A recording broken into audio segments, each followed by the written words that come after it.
switches itself on. The relay switches on.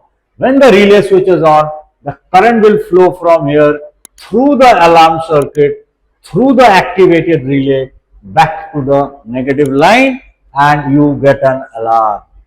When you get the alarm, you switch off this and switch on this breaker, the other lamp comes to use, and you are good to sail.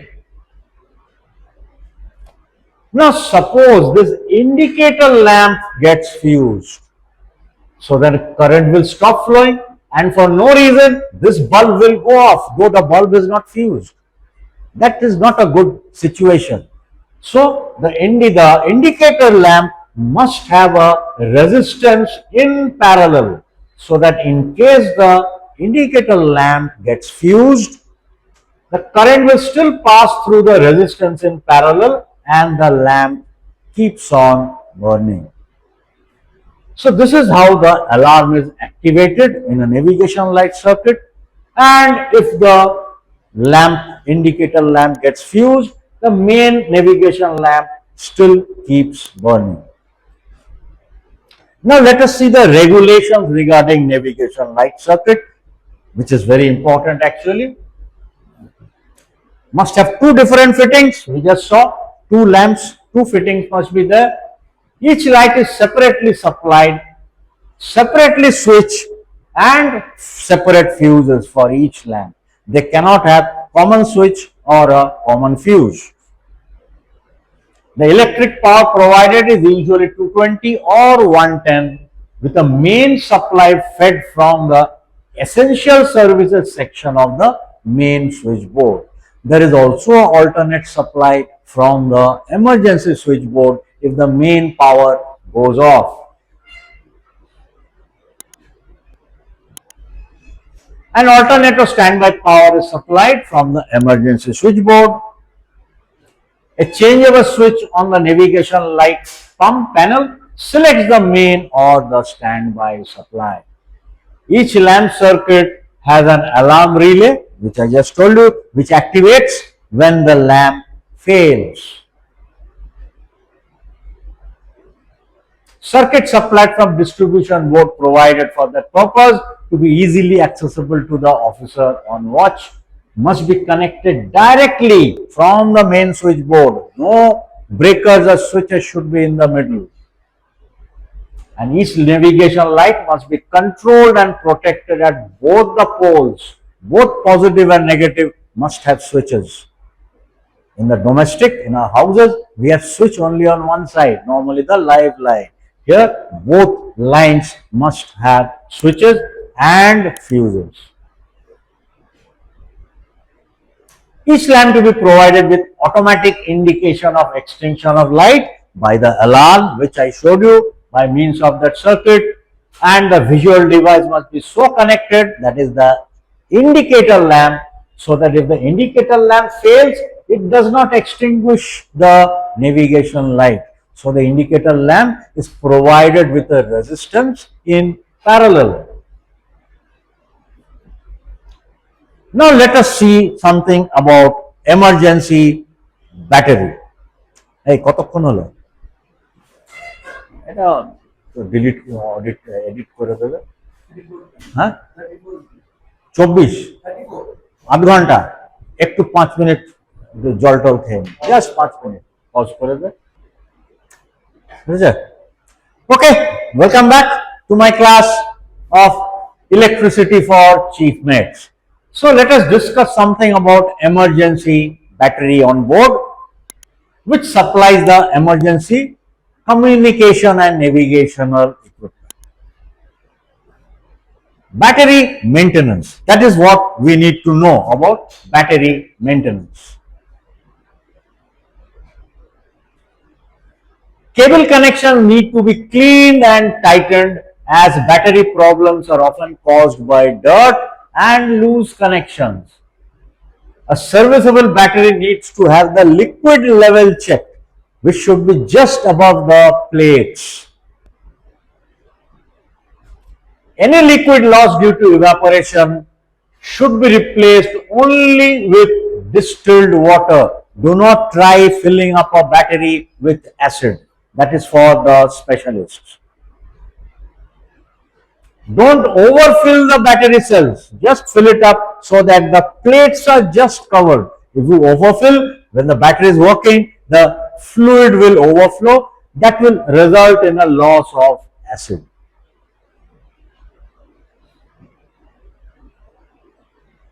To prevent corrosion of cables on top, the exposed cable portions must be covered with petroleum jelly.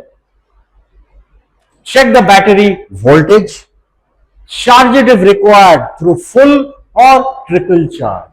Full charge is given when a battery has been used, partially or fully. But when a battery is not being used, then also it gets discharged slowly. So at that time, the battery is kept continuously on trickle charge so that the voltage level is maintained. Specific gravity of all the cells to be checked weekly preferably, and it should be around 1.2. Low specific gravity means that the battery has to be charged. The electrolyte level should be maintained just above the top of the plates. The small vents in the cell caps should be cleared at all times.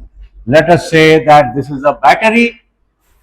There will be small caps for each cell, and these caps have a hole so that the hydrogen which is generated during the chemical reaction can escape through these holes.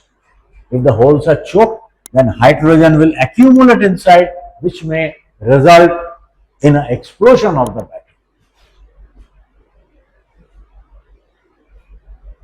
The specific gravity reading can be related to the state of charge of the battery.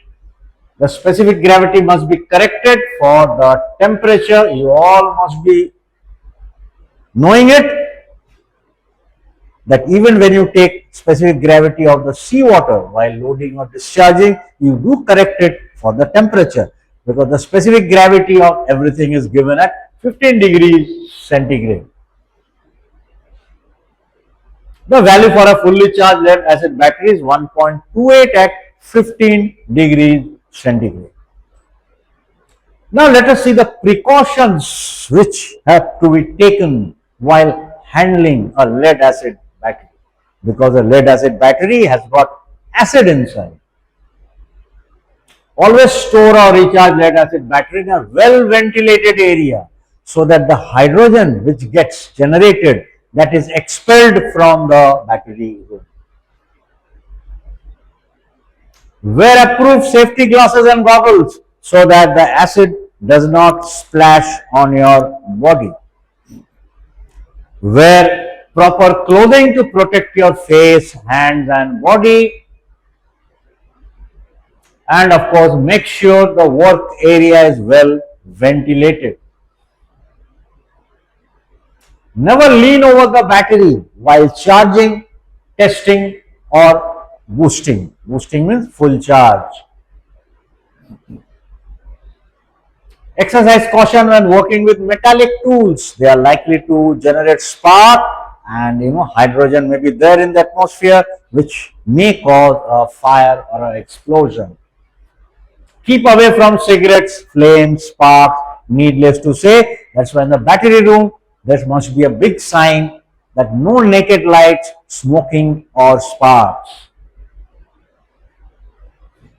Do not charge or use booster cables or adjust post connections without proper training. This is a typical battery room board where you have the different safety equipment, gloves, face shield, eye shield, apron, and this is a torch to check the liquid level, and there is a hydrometer over here to check the specific gravity of the battery.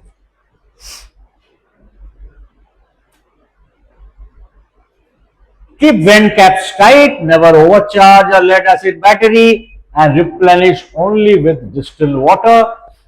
Should you have direct contact with the battery fluid, immediately wash it off with ample fresh water or a eye wash. Emergency eye wash stations are supposed to be there near every battery room. Now let us see the safeties on a main switchboard. This is a photograph of a main switchboard, and let us see the different safeties which are available. Circuit breakers, we saw different types of circuit breaker. That's a safety device. We have got an overload trip. If the generator is overloaded more than its rated capacity, it will trip through the circuit breaker. Reverse power trip. This is required when we are taking one generator off load or taking it out of parallel running. That time, if the sequencing is not done properly, current may flow into the generator which we are trying to take off load, which would burn the alternator. So for that, we have a safety called reverse power trip. And then of course we have got earth leakage indicator. We just discussed about RCCB, which trips off a circuit in case of earth leakage. But we have got the earth leakage indicator itself. So we know that there is a earth leakage happening without the power being cut off. Fuses and overcurrent relay. Under and over frequency protection. Preferential trip. Let us say a generator's capacity is 600 kilowatts and the load goes to 700 kilowatts. It won't trip, because if it trips, there would be a blackout.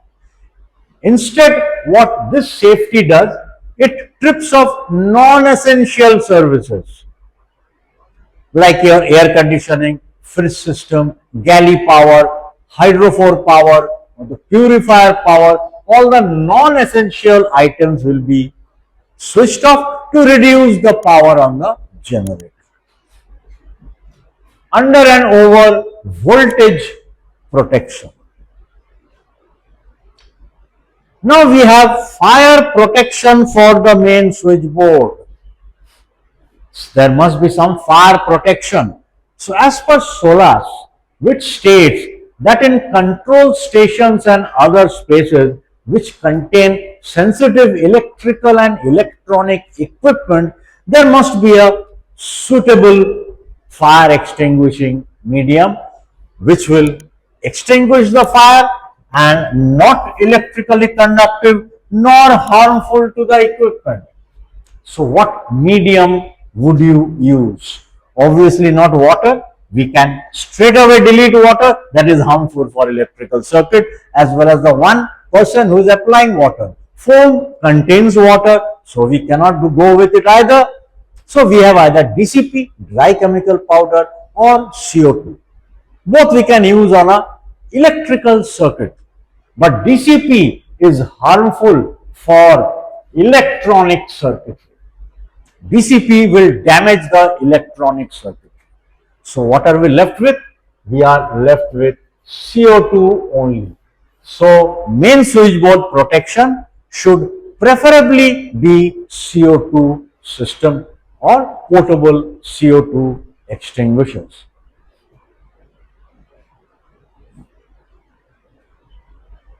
Okay, so that would be all for today regarding the electrical chapter for those of you who are going to appear for your Chief Mates Engineering Knowledge exam. Thank you, and we shall meet again.